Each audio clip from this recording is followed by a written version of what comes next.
Fala família, Jesuscope, tudo bem com vocês? Espero que vocês estejam bem. Estamos aqui para mais um Lab, o nosso Lendo a Bíblia, nosso tempo de estudos juntos aqui como família Jesuscope. Hoje, continuando a nossa série de introduções aos livros do Antigo Testamento, nós vamos ver os livros de Reis, 1º e 2º Reis. Nós temos na nossa Bíblia essa divisão, primeiro livro de Reis e segundo livro de Reis, porém eles foram feitos juntos, então nós vamos ver eles também aqui no nosso Lab de maneira conjunta, os dois livros de uma vez só, porque na verdade ele foi escrito assim de uma vez só e só posteriormente foi feita essa divisão aí para facilitar, tá bom? Antes de nós iniciarmos a nossa aula, vamos fazer uma oração juntos? Se você puder, feche seus olhos aí. Pai, muito obrigado, Senhor, por mais esse momento aqui, Pai, na Tua presença, Senhor, estudando a Tua palavra junto com os nossos irmãos em família, Pai. Nós somos gratos, Pai, porque nós podemos fazer isso com liberdade, Pai. Nós temos, Senhor, como fazer isso mesmo à distância, Pai. Nós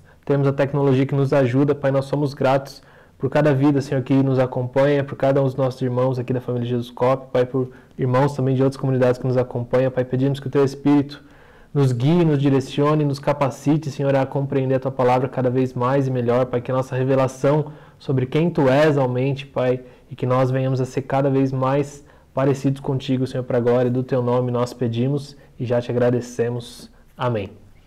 Amém? Vamos então para a nossa introdução, uma breve introdução então aí aos livros de Reis, 1º e 2º Reis, como a gente sempre começa dizendo, questão da autoria do livro, Quem escreveu 1ª Reis, 2ª Reis, ou o livro de Reis como um todo, tradicionalmente, a tradição judaica imputa essa autoria ao profeta Jeremias, tá bom? Porém, como os outros livros, alguns outros livros que nós vimos já, como 1º e 2º Samuel, o próprio Pentateuco, não há uma certeza dessa autoria de Jeremias, talvez ele possa sim ter participado da autoria, porém, o que é mais conhecido, digamos assim, mais espalhado como conhecimento, é que são vários autores que compilaram esse conhecimento e escreveram, então, esse livro. Não se sabe quem foi o compilador final, quem editou por último,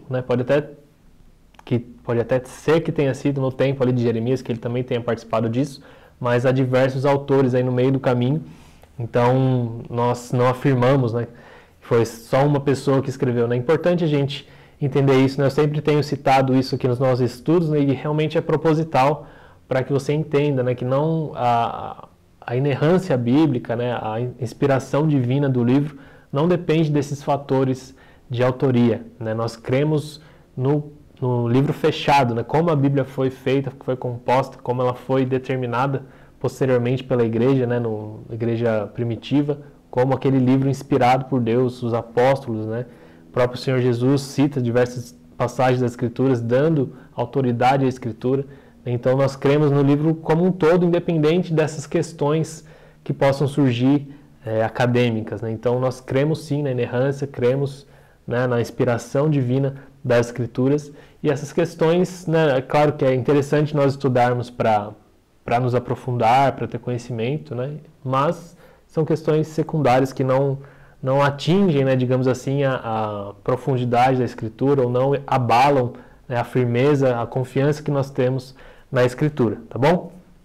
Então a autoria, como disse, tradicionalmente Jeremias, porém é muito mais provável que seja um compilado de diversos autores aí que foi sendo ditado ao longo dos anos. A data, a data final desses livros fechado, o livro 1º e 2º Reis, é colocado entre 560 e 538 antes de Cristo, que é mais ou menos a data realmente da existência, da vida do profeta Jeremias, tá bom?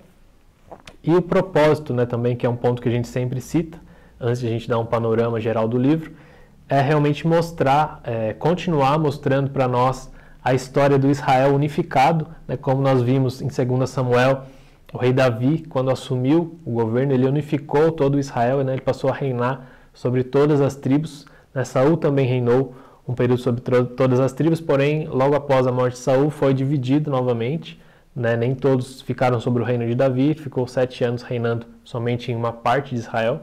Posteriormente, ele então passa a reinar sobre todo o território, sobre todas as tribos de Israel novamente, e a unificar a nação. Então, esse livro de Reis continua nos contando essa história de Israel unificado e também os motivos do cativeiro de Israel, né, que nós vamos ver no final do livro que Israel é levado cativo, né, tanto as tribos do norte como as do sul são levados cativos, são divididos novamente e são levados cativos.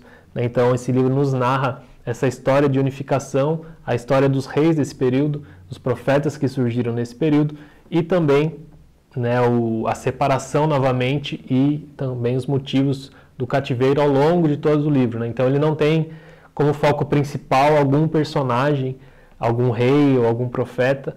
Ele tem como foco principal essa história maior, né, contando sobre a vida dos reis, sim, a vida dos profetas, sim, porém tentando nos mostrar o quanto eles, como eles viveram, né, e qual a consequência do modo como eles viveram, tá bom? Basicamente continuando a narrativa de 2 Samuel. Né? Então, como disse, narrativa, né? Então o estilo literário de Reis também é basicamente uma narrativa de uma história. Né? Então ele está contando fatos que ocorreram na época, né? Compilados, como eu disse, por autores, aí então narrando a história de Israel ao longo desses anos, desses reinados, né? Mostrando a descendência de Davi, como Deus prometeu lá, fazendo eco também na promessa divina a Davi, lá em 2 Samuel 7, dizendo que ele sempre teria um descendente no reino, né? Porém nós vamos ver que rapidamente esse reino é novamente dividido, tá bom? O livro de Reis, né, é dividido como um todo, né, como eu disse, 1º e 2º Reis, pegando o livro todo, ele é dividido em 5 partes principais, né, do capítulo 1 ao capítulo 11 de 1º Reis, Reino de Salomão. Do capítulo 12 ao 16, é essa divisão do reino, novamente, entre Roboão e Jeroboão. Do capítulo 17 de 1ª Reis até o 8 de 2ª Reis, é uma narrativa contínua dos reis israelitas que surgiram nesse período. Né? Diversos reis, sucessões, fracassos, alguns sucessos. Dos profetas também, que aqui os que são mais citados, né? Elias e Eliseu. E então, basicamente isso, né? Do capítulo 17 de 1ª Reis até o 8 de 2ª Reis. Aí do capítulo 9 ao 17 de 2ª Reis, ele traça um caminho até o exílio, né? Todos os erros, pecados, coisas que levaram o povo de Israel ao exílio, né? Realmente a fazer com que Deus cumprisse a sua promessa, né, de maldição dita lá anteriormente no Pentateuco, né? Que se o povo não fosse fiel, não obedecesse, não seguisse os mandamentos, então eles seriam espalhados, né, em todas as nações. É exatamente isso que nós vemos aqui no livro de Reis.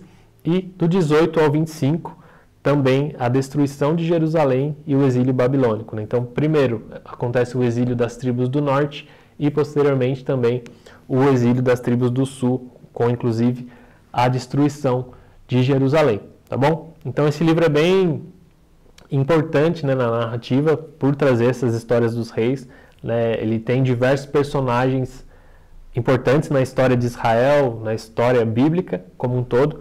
Então é interessante que nós nos atentemos sim a esses livros, né, embora às vezes a gente acabe desprezando, digamos assim, alguns livros do Antigo Testamento, né, por não ver tanta efetividade, mas é importante que nós, como nós sempre dizemos aqui também no Lab, que nós entendamos a Bíblia como um todo, né, que nós enxerguemos a Bíblia como um livro só, um livro completo, um livro que narra uma história, né? E essa história é a história do próprio Deus, a história de Cristo, né? De Jesus. Então, é importante que nós entendamos como, né, faz parte da história de Cristo, como esses fatos aqui ocorridos em Reis nos levam a Cristo, apontam para Cristo, né? E nos levam ao ápice da história, né?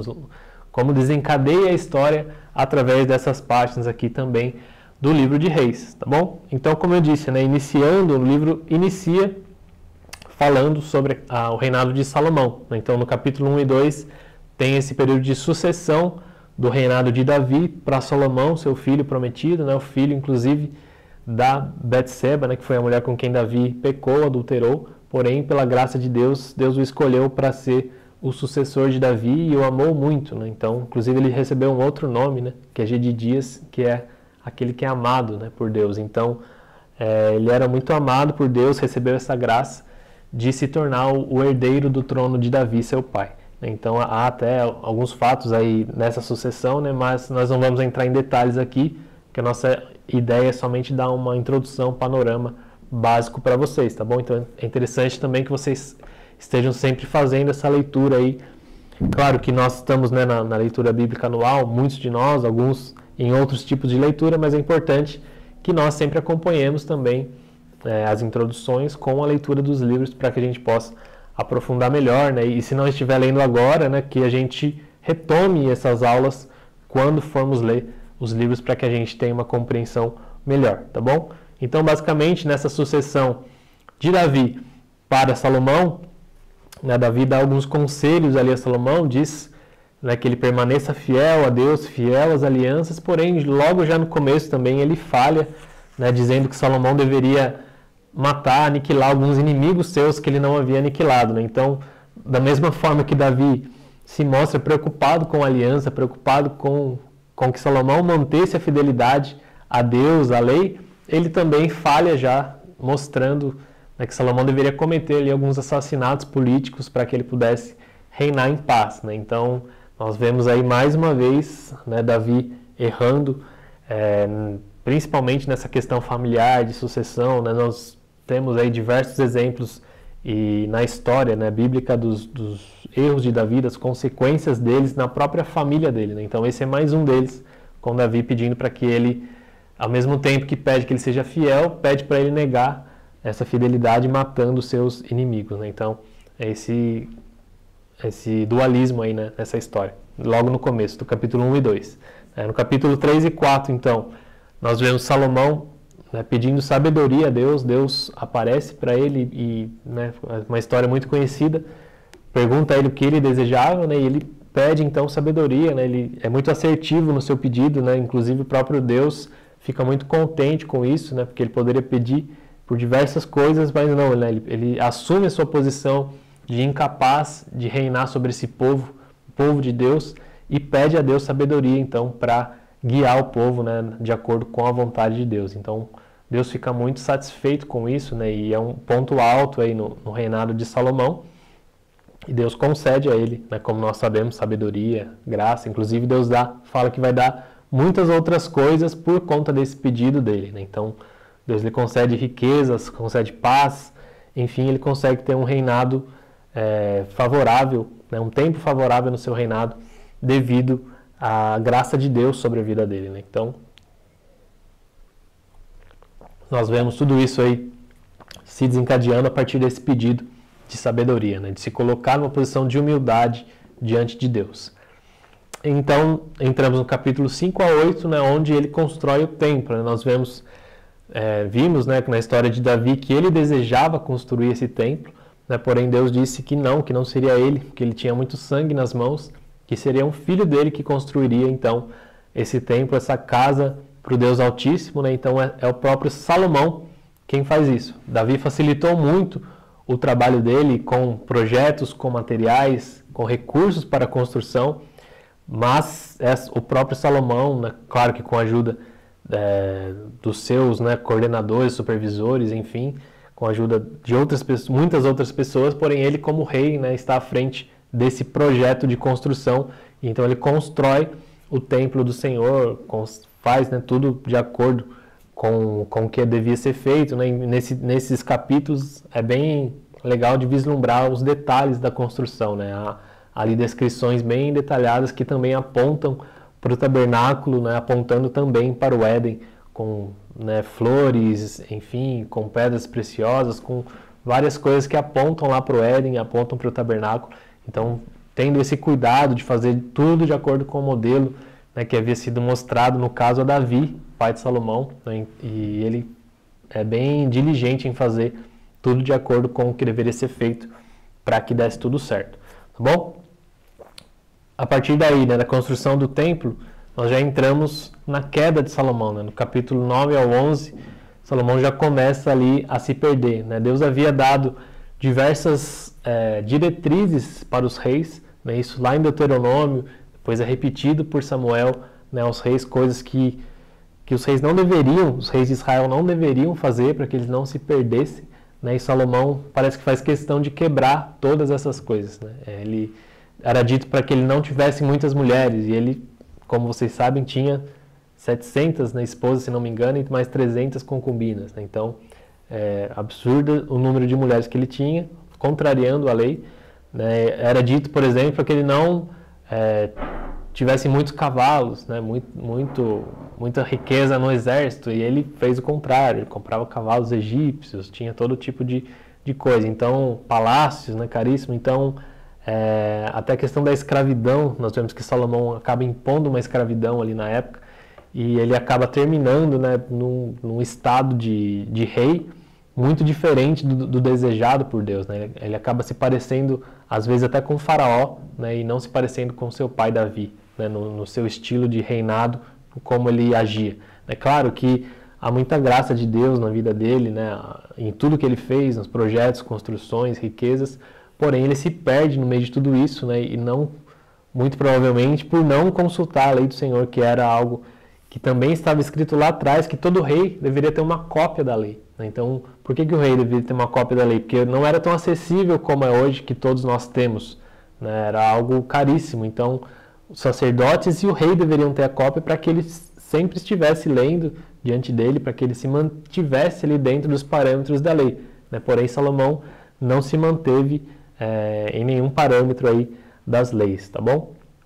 E nós vamos ver isso em outros livros também, descrições, enfim, né? Os livros que o próprio Salomão escreveu, que nos contam um pouco mais detalhado tudo isso, mas aqui também nós temos já um pouco, já dá para ter uma ideia de como ele se perdeu em meio a tudo isso, né, nesse reinado, tá bom? Do capítulo, então, indo adiante, no capítulo 12 ao 16, nós já vemos essa sucessão de Salomão, então, e Israel dividido novamente, né? Salomão reinou por um bom período, teve paz, fez diversas alianças, né? Inclusive os muitos casamentos que ele teve, muitos eram por alianças políticas, né? Então ele se casava com filhas de reis para que eles pudessem ter acordos de paz ali na época firmados, né?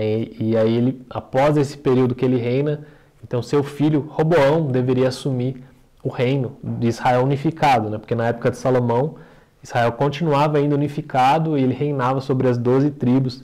Israel teve a sua maior expansão, digamos assim, né? A expansão, na verdade, foi no período de Davi, porém Salomão conseguiu manter a paz em todo o território ali conquistado, né, durante o seu reinado. Então era o maior território já conquistado por Israel, creio que até hoje, né? Então eles nunca tiveram uma expansão tão grande quanto naquele tempo.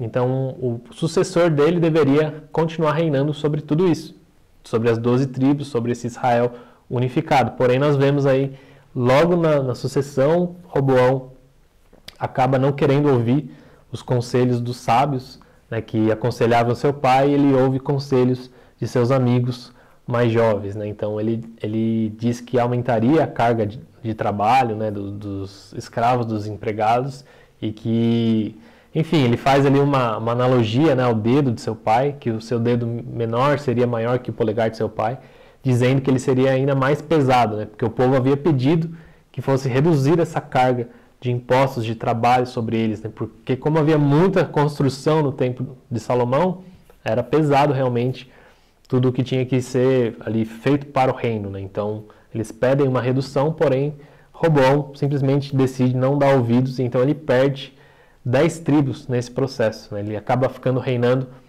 apenas sobre 2 tribos, né, de Judá e Benjamim, e as outras 10 voltam então, e sobre a liderança de Jeroboão, então passam a ter Jeroboão como rei dessas outras 10 tribos, então se divide novamente Israel, né? Ficam 10 tribos ao norte e 2 tribos ao sul, né? E essa divisão é bem icônica, e depois nós vamos ver aí diversos relatos sobre isso, né? E é bem claro na escritura essa ruptura e o que levou também, né? Todas as falhas que levou essa ruptura. Então fica o reino do norte se chamando Israel e passa a se chamar então Judá, o reino do sul, né, por a tribo de Judá ser bem maior que a tribo de Benjamim e o próprio descendente de Davi ser, né, da tribo de Judá. Então passa a se chamar, né, o reino de Judá e o reino de Israel, agora divididos, né, nesses capítulos 12 a 16. Seguindo então, né, nós iniciamos uma história, uma sequência de história de reis, né, que vai contando um atrás do outro, né, e o autor aqui inclusive coloca alguns critérios, né, para analisar a fidelidade desses reis. Então, basicamente 3 critérios que ele coloca, né? O que seria um bom rei, de acordo com o autor aqui do livro de Reis? Eles adoram somente o Deus de Israel, né? Eles se livraram da idolatria, eles são fiéis à aliança, né? Então, baseado nesses critérios, o autor vai colocando, né? Rei tal, né? Fez de acordo com a vontade de Deus, ou agiu de acordo com a palavra de Deus, ou foi fiel à aliança, né? Mas nós vamos vendo aí, lendo, né, que é bem trágico, que a grande maioria deles não é fiel à aliança, né? Eles se rendem aos ídolos, se rendem, né, a deuses estrangeiros e acabam levantando altares, fazendo todo tipo de prática errada diante de Deus. O próprio Jeroboão, né, que fez essa divisão aí do reino, né, que foi responsável por essa divisão, né, como líder da rebelião, ele já institui ali um lugar de adoração, né? Na verdade, ele coloca 2 lugares de adoração, levanta bezerros de ouro para representar o Deus de Israel, então já começa totalmente errado, né?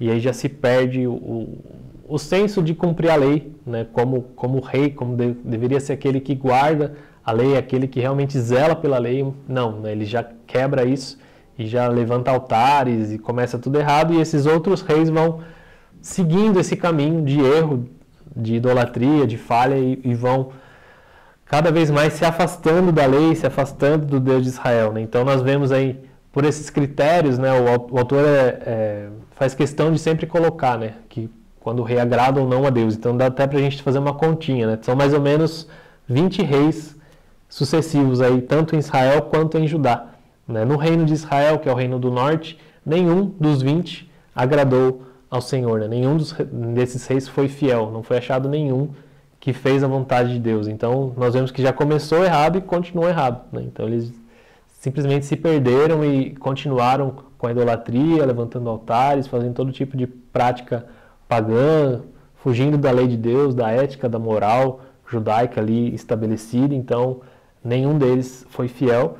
E em Judá, no Reino do Sul, 8 dos 20, né? Então fica 8-12, né? 8 bons e 12 ruins, né? Então nós temos aí em Judá uma prevalência um pouco melhor de bons reis, porém ainda muito pouco, né, se for comparado, né? A Bíblia faz questão, inclusive, de comparar, né, esses reis bons com Davi, né? Ainda fala assim, não foram tão fiéis como meu servo Davi, ou não chegaram, né, a ser como Davi, mas foram bons reis. Ou foram como Davi, né? Em alguns pontos ele faz algumas exceções, né? Mas não chegaram à plenitude da vontade de Deus para o reino, digamos assim, né? Então eles foram fiéis, alguns foram fiéis, porém não conseguiram fazer algumas coisas, né? Foram fiéis, digamos, em alguns aspectos, em outros não, né? E tem um que é muito conhecido, né? O versículo que diz que ele foi fiel, mas não de todo o coração, né? Então ele foi fiel até certo ponto, mas não de todo o coração. Então nós vemos aí esse avanço da infidelidade, né? Nós tínhamos visto em aulas passadas, né, que essa infidelidade já era algo normal, digamos assim, no povo, né? O povo de Israel, desde a sua retirada do Egito, da saída do Egito, eles continuam em infidelidade, em quebra de aliança, em murmuração, e nós vamos vendo isso subindo para a liderança do povo, né? Então nós vemos no livro de Juízes que os juízes também passam a ser infiéis, né? E agora nós estamos vendo aqui que os próprios reis estabelecidos, né, para substituir aí os juízes,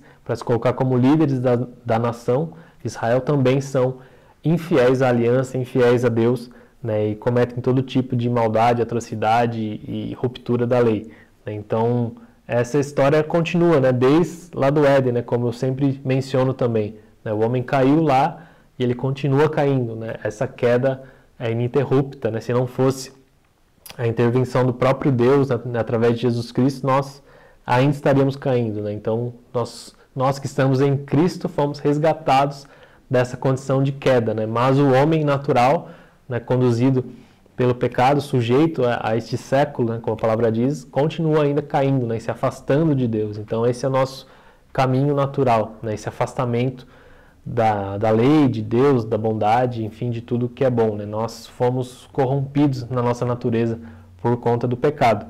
E por conta disso, Deus levanta então novamente profetas, né? Nós já tínhamos visto aí profetas sendo levantados lá atrás, como o próprio Samuel, Natã, mas agora esses profetas têm um papel de exortação, né, de alinhamento. Então, como nós sempre falamos aqui, né, o papel profético do Antigo Testamento não é simplesmente uma questão de vidência, de adivinhação, de falar sobre o futuro, mas sim de promover alinhamento, né, de promover que o povo de Deus andasse de acordo com a aliança já estabelecida pelo próprio Deus. Então, esses profetas, dois deles, né, dos mais conhecidos da Escritura, estão aí citados em Reis, que são Elias e seu sucessor Eliseu. Né? Então, eles falavam em nome de Deus, né? Eles eram vigilantes dessa aliança e eles chamavam a atenção à idolatria e à injustiça do povo. Né? Então, o povo havia se corrompido, os reis haviam se corrompido, então Deus levanta esses profetas para advertir o povo, para mostrar o caminho certo, né? E os dois, inclusive, aparecem fazendo as suas denúncias, né? As suas profecias, enfim, todos os seus atos, seus milagres, no Reino do Norte. Né? Então, tanto Elias quanto Eliseu profetizam para o Reino do Norte, que era o reino mais corrompido. Né? Não que não havia corrupção no Reino do Sul, e também não que não havia profetas no Reino do Sul, né? Mas esses mais proeminentes aí aparecem então no Reino do Norte, advertindo os reis e mostrando a eles que eles estavam errados, né? E, enfim, nós vemos, né, aquela famosa história de Elias no Monte Carmelo, onde ele desafia ali os profetas de Baal.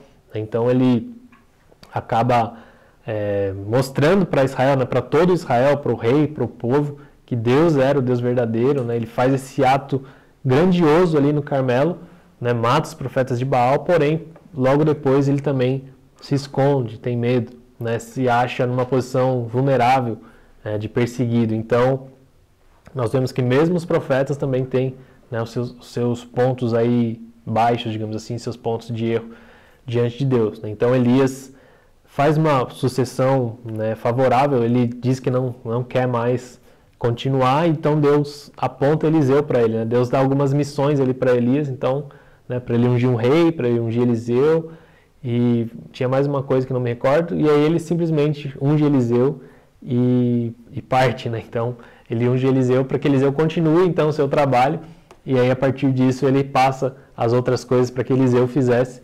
e Deus o toma para si, né, naquela cena ali da carruagem, enfim. Então são cenas bem conhecidas, né, são histórias bem conhecidas, mas às vezes nós conhecemos somente, por exemplo, a história de Elias, uma parte dela, ou alguns milagres de Elias e de Eliseu, mas nós não entendemos esse todo, né, e o nosso intuito aqui realmente é focar no todo, né, e não nos detalhes da história. Então, se você deseja, né, saber mais detalhes das histórias, siga lendo, né, de forma contínua aí os capítulos. Como eu sempre digo, né, a Bíblia toda é importante que nós continuemos sempre lendo ela, lendo, relendo, para que a gente compreenda cada vez melhor, né, não somente os personagens, as histórias, mas sim essa visão completa, tá bom? É um fato importante, né, dos profetas aí é que, citados, né, Elias e Eliseu, é que Eliseu, como já sabido por muitos de nós, né, se você é cristão, se está na igreja há um tempo, você já deve ter ouvido, né, que Eliseu pede a porção dobrada ali da unção de Elias, né, sobre o seu ministério, sobre a sua vida, e o autor é bem pontual em registrar, né, ele registra 7 milagres de Elias e posteriormente ele registra 14 milagres de Eliseu, né, um modo do autor registrar que Deus concedeu esse pedido de Eliseu, né, e ele, como o próprio Elias disse, né, se ele o visse subir, ele receberia, né, ele o viu e recebeu sua capa, então é entendido que ele recebeu então essa porção dobrada, né, e pelos seus próprios feitos. Então há milagres ali muito interessantes, tanto de Elias quanto de Eliseu, nessa narrativa toda, mas aí nós precisamos entrar mais no texto, né, e como eu disse, o nosso foco é uma introdução geral hoje, tá bom? Então esses profetas surgem com esse intuito de alinhamento dos reis, do povo, para que eles se voltem para Deus. Né? E eles não conseguem sucesso. Né? Por alguns momentos ali até balança, digamos assim, os reis, porém os reis, principalmente do norte, não voltam para Deus.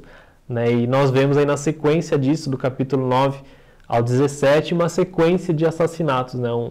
Um rei conspira contra o outro, e aí o outro assume, e outro conspira e mata ele. Então nós vemos aí um banho de sangue nessas páginas, né? Vários reinados interrompidos aí por conspiração, por assassinatos, enfim, até que chega o cativeiro do Reino do Norte, né? Então a Assíria invade ali o Reino do Norte, Israel, e os leva então cativos, né? Então começa essa história aí do cativeiro, né? Como eu disse lá atrás, né? Deus havia prometido isso, né? Estava claro nas Escrituras que se o povo não obedecesse, se eles não cumprissem, né? Eles sofreriam esse dano, né? E até um fator, digamos assim, consequência, né, para as ações deles na época, né? Então, como eles não eram um povo unido, não eram um povo forte, né, não tinham fidelidade a Deus, não conseguiam, né, se manter com um propósito único como nação, né, até falando do ponto de vista humano mesmo, né, era muito provável que eles acabassem se perdendo, né? Isso que acaba acontecendo. Claro que nós entendemos toda a questão espiritual, né, e que o próprio Deus já havia prenunciado tudo isso. Então eles se perdem nesse período e após vários assassinatos, vários reis assumirem e serem mortos, né, a Síria então vem e toma o reino de Israel, leva eles, muitos deles, né, cativos para o seu império, e acaba se perdendo então completamente esse reino de Israel. E na sequência, nos próximos capítulos, né, do 18 ao 25, nós vemos que a mesma coisa acontece também em Judá, né? Eles vão se perdendo, se afastando cada vez mais longe, né? E aí em Judá ainda tem um ponto, né, que alguns dos reis tentam retornar, né? Alguns deles acham ali o pergaminho da lei, né? Ou ficam sabendo que estão agindo errado, né, de acordo com a palavra de Deus, e tentam fazer esse retorno. Porém, eles não conseguem fazer isso, né, de forma consecutiva, digamos assim, não conseguem dar sequência nos próximos reinados, né? Alguns reis conseguem manter ali a fidelidade durante o seu reinado, porém o próximo acaba falhando de novo, né? Então, até o caso de Ezequias, né? Ezequias consegue ser um rei fiel, né? Tem ali todo o exército cercando ele e ele se mantém fiel a Deus, porém o seu filho, né, Manassés, é um dos piores reis, né, narrados na Escritura. Então, o seu filho desfez tudo que ele tinha feito de bom. Então, aí depois dele ainda aparece um outro que tenta reerguer de novo, porém já estava longe demais, né, da vontade de Deus, das leis e de tudo que Deus havia proposto. Então, eles não conseguem fazer esse caminho de volta, né, à fidelidade, à lei, à ética, à moral, enfim, a tudo que Deus pedia para eles, né, a viver de acordo com a palavra de Deus, né, colocada ali para eles tanto como rei, como autoridade, tanto como povo, né? E o próprio sacerdócio também acaba se corrompendo, né? Isso nós vimos lá atrás com os filhos de Eli. Então depois Samuel assume, porém seus filhos também, os filhos de Samuel, né, também já não eram tidos em grande estima pelo povo, porque o povo sabia que eles não eram fiéis como Samuel era. Então o sacerdócio também foi se corrompendo aí nesse caminho, né? E o povo estava cada vez mais longe de Deus. Então no final de 2 Reis, né, nessa divisão, do capítulo 18 aí ao 25, nós vemos que Israel também é levado cativo, só que não para a Síria, para a Babilônia, né? Então é desfeito completamente, né? O povo de Israel ele é disperso nas nações como consequência desse afastamento aí das leis. Tá bom? Nós vamos ver mais alguns detalhes aí mais para frente, né? Temos posteriormente o livro de Crônicas, que também conta algumas histórias relativas a isso, né? E depois nós entramos na parte mais dos profetas, né, que também alguns deles, né, falam antes do cativeiro, né, advertem os reis acerca do cativeiro, e os reis também não dão ouvidos, né, assim como aqui Elias e Eliseu. Outros já são lá na Babilônia, né, que são levantados para advertir o povo, advertir as autoridades, né? Então nós vemos aí os profetas sempre se levantando para tentar alinhar o povo, né, mas o povo é disperso, né? Ele perde ali a sua terra prometida, né? E depois ele acaba retornando. Nós vamos ver também isso mais para frente, tá bom? Então, basicamente, como eu disse no começo, né, o intuito desse livro de Reis é mostrar tanto essa parte do reino unificado, né, como começou com Davi, então as 12 tribos estavam juntas, e também mostrar esse caminho que levou ao exílio, tanto das tribos do norte quanto das tribos do sul. Então ocorre essa dispersão, né? O povo é levado cativo tanto para a Síria quanto para a Babilônia, eles perdem então a sua terra prometida, né, que haviam recebido lá atrás, a promessa, como nós vimos no próprio Deus a Abraão, enfim, Moisés os leva, Josué coloca eles na terra, porém, em um curto espaço de tempo, né, se nós formos ver a história como um todo, eles se perdem e perdem a terra, né? Então, Deus cumpre suas promessas e as consequências dos atos deles, então, são vistas, são recebidas, né, eles são dispersos agora para longe de Deus. Porém, pela misericórdia de Deus, né, Deus continua levantando profetas para adverti-los, e Deus guardou, né, o seu povo, a identidade do povo, ainda que parte dela, né, ou parte das tribos, acabou se perdendo ao longo da história. Né, nós vemos hoje o quanto Deus preservou a identidade de Israel, preservou o povo de Israel, e hoje nós vemos que há um Estado, né, chamado, apesar de todos esses pesares, toda essa narrativa bíblica, todo o exílio, tudo que aconteceu, né, muito tempo atrás, e depois aconteceu de novo, né, no tempo de Cristo, ali de Roma, destruir tudo, outros impérios vieram, desolaram a terra. Nós vemos como Deus é fiel e o povo ainda está lá, né? Depois de milhares de anos, o povo retornou para sua terra, e hoje há uma nação chamada Israel, né, devido à graça e misericórdia de Deus. Então, né, eu fico maravilhado assim, com como Deus orquestrou tudo isso, né, e como Deus preservou todo o povo. Né? Nós estamos aí num período de oração, jejum por Israel, né? Então é importante que nós entendamos também um pouco melhor juntos aí essa narrativa sobre Israel.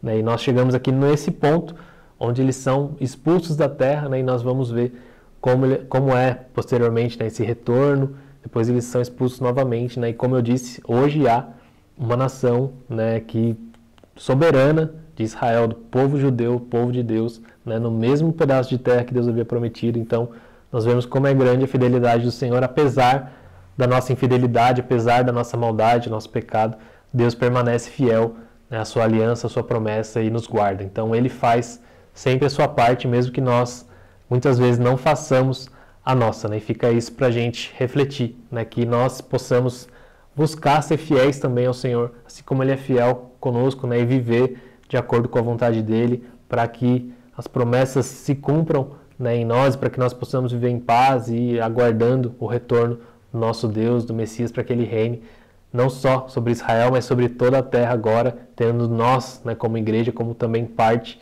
da família de Deus. Amém?